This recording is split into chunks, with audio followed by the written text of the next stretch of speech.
ಶಕುಂತಲೆ, ಕಣ್ಮರಿಗೆ ನಿನಗಿಂತ ಈ ತರುಣತೆಗಳ ಮೇಲೆ ಹೆಚ್ಚಿನ ಮಮತೆ. ಏಕೆ? ಕುಸುಮ ಕೋಮಲೆಯಾದ ನಿನ್ನನ್ನು ನೀರಿರುವ ಕಾರ್ಯಕ್ಕೆ ನೇಮಿಸಿದ್ದಾರಲ್ಲ, ಅದಕ್ಕೆ.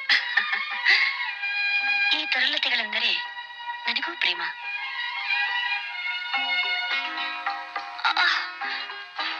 ಅನಸೂಯೆ, ಈ ಪ್ರೇಮವದೇ ಕಟ್ಟಿದ ವಲ್ಕಲ ತುಂಬಾ ಬಿಗಿಯಾಗಿ ನನ್ನ ಎದೆ ನೊಯ್ಯುತ್ತಿದೆ.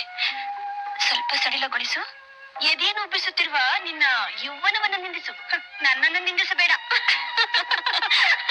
ಈ ಬಾಲೆ ಅತ್ಯಂತ ರಮಣೀಯವಾಗಿದ್ದಾಳೆ.